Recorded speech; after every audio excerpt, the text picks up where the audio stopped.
Salom nomradiylar, assalomu alaykum. Bugungi videomizda biz sizlar bilan oxirgi haftadagi eng qiziqarli xabarlarni muhokama qilamiz, chunki juda ham yaxshi xabarlar to'planib qolgan.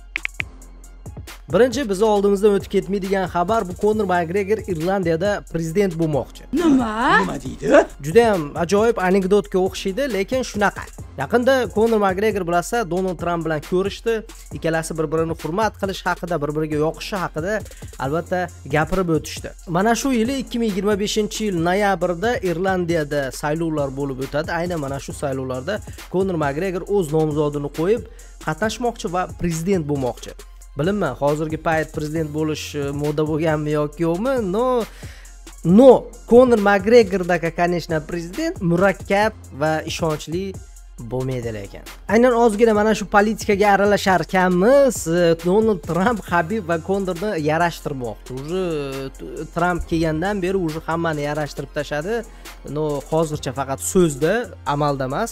Albatta ular orasida katta dushmanlik bor. Men bunga nuqta qo'yishni rejalashtirmoqdaman. Men allaqachon aytganman, Habib mening eng sevimli jangchim. Conor ham fenomenal jangchi. Uni tatuirovkalarini ko'rdingizmi?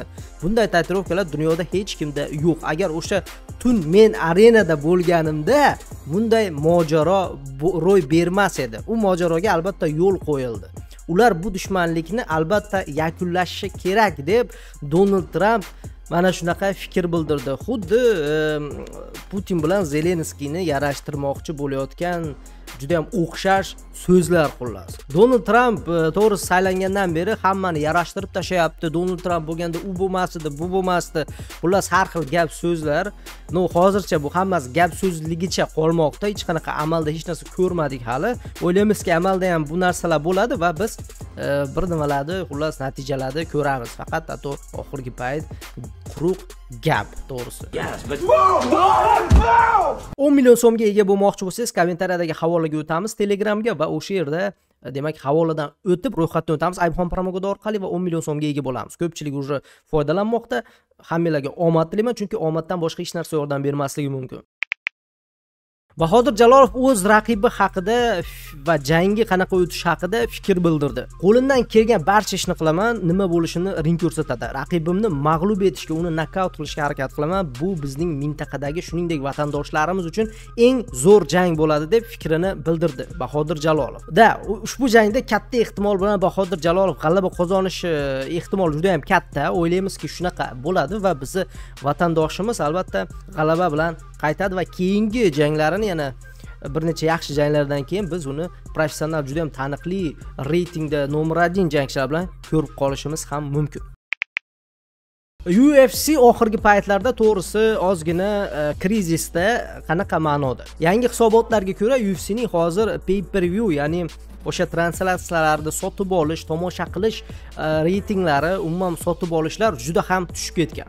Tushunarli, chunki bilasa oxirgi 10 yil ichida UFC gullab yashnadi. Juda ham yorug' jangchilar bor edi. Bu Conor McGregor, Habib, o'sha juda ham kuchli, qiziqarli trash talking shoular bo'lardi. Hozir esa bunaqa jangchilar kam. Asosan Dog'istonliklar unaqa ko'p trash talk qiladigan bir yorug', yorqin, porloq jangchilar yo'q oldingidek. O'shuchilar UFC'ni prosmotrlari ancha tushgan, shuningdek u ESPN bilan demak shartnomalari bor edi, jonli efirlarni olib borish bo'yicha. Oxirgi paytlar ular ham muammo qilmoqda. Ya'ni jonli efirlari nimagadir uzilib qolyapti ba'zida. O'shuning uchun yaqinda hatto UFC Netflixga o'tishni ham rejalashtirmoqda. Menimcha Netflixga o'tadi va UFC qanaqa qilibdir ham mana shu krizisdan xullas chiqib olish kerak. Hozir UFC'ni aynan mana shunaqa sonlar bo'yicha muammolari bo'lgani uchun ham bular hozir ayniqsa Dana White, o'sha UFC'ning prezidenti, demak boksga ko'proq albatta e'tibor nazarini qaratgan. Chunki boks bilasizlar eskidan yaxshi ko'riladi va u yerda albatta katta soqqalar bor. Sizlar nima deb o'ylaysizlar? UFC'ni kelajagi qanaqa yoki bo'lmasam UFC umuman olganda yo'q bo'lib ketadi? Shunaqani tasavvur qila olasizlarmi? Ramazon Temirovni demak murabbiysi Jasur Alijonov Ramazonni qachon jangi bo'lishini aytib o'tdi. 26-iyul kuni Abu Dabida UFC Fight Night turnirida ushbu demak Ramazonni jangi bo'lib o'tadi. Kim bilan, qanaqa jangchi albatta biz bilmaymiz, hali noma'lum. Menimcha o'sha yozga yaqin sekinlikda aniqlanadi, mana shu bahor faslida. Aniq bo'lishi bilan albatta sizlar birinchi bo'lib eshitasizlar bu xabarni. Shuning uchun obuna va like bosishni unutmang.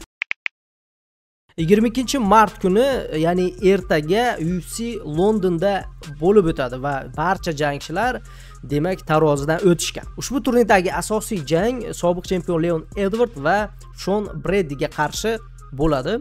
Mana shu jang asosiy qiziqarli jang va agar kimdir mabodo zerikayotgan bo'lsa, ertaga mana shu turnirni ko'rishi mumkin. Bu turnirda albatta juda ham ajoyib janglar bo'lish ehtimoli kutilmoqda. Bu turnirda albatta Blachowicz va Ubergni jangini ko'rishni ham tavsiya etaman. Juda ham qiziqarli bo'lishi kutilmoqda. Yaxshi jang. O'shuning uchun umuman olganda mana shu asosiy janglarga yaqin mana shu umuman janglar juda ham yaxshi bo'ladi deb o'ylayman. Shunga kuzatamiz. Qaysi jangga balet qilyapsiz, nima, qanaqa qiziqasiz? Izohlarda yozib qoldiringlar fikringizni. Sizlar bilan Ayxon bo'ldi. Keyingi videolarda ko'rishguncha hammalarga chao.